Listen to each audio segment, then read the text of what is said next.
as a doctor, what are the actual therapeutic applications of the psychedelics other than just getting high?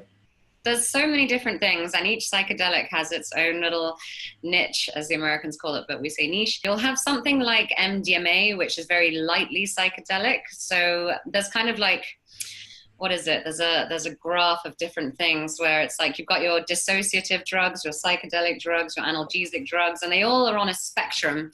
So you've got something like ayahuasca, which is DMT, which is really quite profound and intense, and really is almost like taking you out of your realm of understanding, and almost like you could forget you were in your body.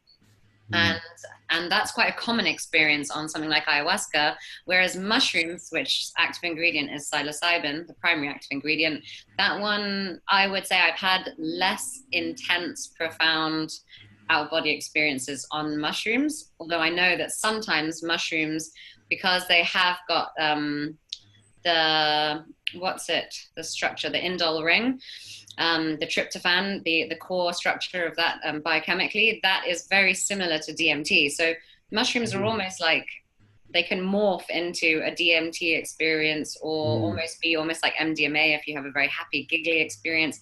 But MDMA is really quite far away on the spectrum of psychedelics. Psychedelics in terms of visual hallucinations, just separating them out in that context can be quite useful. But then sometimes a psychedelic experience is completely emotional, or in terms of your thoughts, and you don't actually have any kinds of visual hallucinations at all. So it's all very dependent on the person, and then obviously how that can then be applied to their intention and what they've come to that medicine with is going to be kind of like a box of chocolates. It's like you really don't know what you're going to get. And I can't remember who said it, but I think it was Stanislav Grof said that psychedelics are non-specific potentiators of non-ordinary states of consciousness. It was something along those lines, but essentially we can't really predict how we're going to respond to them every time. Even if you take the same dose in the same environment with the same people, you could have a completely different journey. So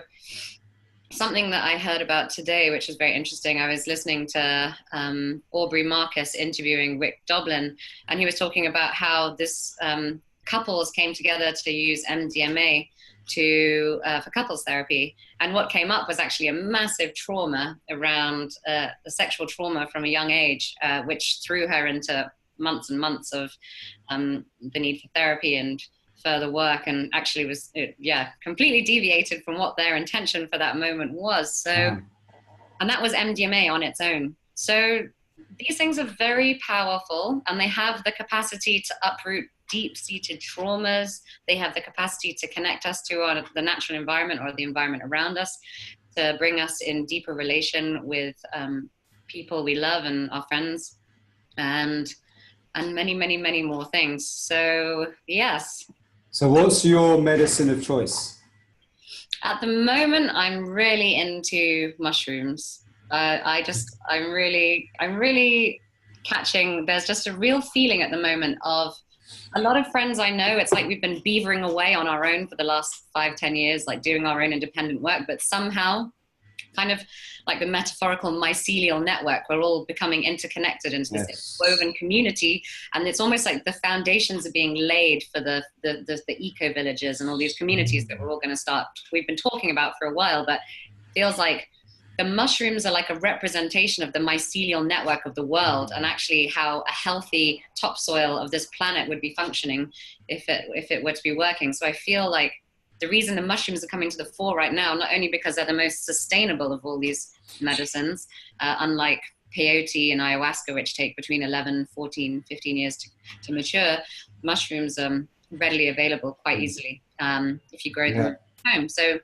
there's a lot of reasons why I love mushrooms, but to be honest, all those reasons came after my own profound experiences with mushrooms about 3 summers ago, and that really was the main catalyst. I was like, so tell us about that.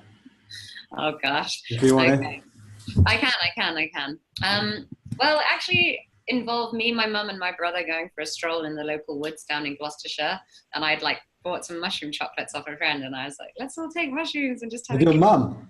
Yeah, well, my mum was a bit, she took quite a lot of acid back in the 70s, in the early 70s, and then kind of forgot about it all until I like kind of reemerged post ayahuasca and was like, Mum, you've got to drink ayahuasca with me, and like flew her to Mexico with my little brother because Wow.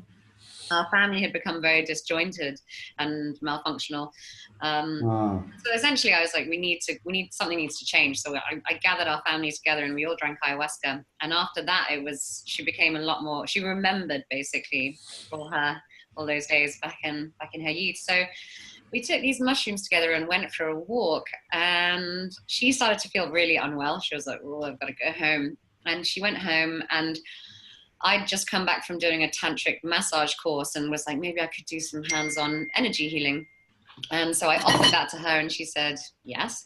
And within about, I don't know, 20 seconds, she basically went into trance state and was like glued to my hands. So if I moved my hands that way, she like moved with it and like basically just glued to my hands in this energetic way. And what proceeded was like a 2-hour long entity removal. I say that like that because I'm still not exactly sure what happened, but something wanted to come out of her and she kept saying, get it out. She doesn't remember anything of this, and she was channeling all kinds of things about my grandmother, which I didn't know that she knew, and quite graphic stuff about my grandmother's sex life. It was all really, really very clearly, timelines were getting blurred. And then there was a paranormal explosion, and my brother like wasn't that high compared to my mother, so he definitely correlates that it was a very weird thing. A lighter flew across a room, and anyway, all these things happened, and then my mum purged her guts up in this bucket, and yeah, it was really dramatic, and it was dramatic enough for me to, and I was saying things I didn't know what I was saying. I was just in it and being guided, and that was enough for me afterwards when I came down to be like, right, I need to go and find some people who know what that's about. And I vowed not to take mushrooms with anyone again until I knew what was going on. Yeah, and then what happened was a coaching client of mine took a large dose of Liberty Cap mushrooms the night before our session. Our session was 8 a.m. before he went to work. And what was meant to be just a really nice guided meditation ended up being another entity extraction over the phone, where he started telling me he'd come down from the mushrooms, but somehow I think our conversation reactivated it. And I had to talk him through removing something from his stomach and taking it outside, and I don't know, all kinds of weird things. So I was like, okay, I guess I better learn about this.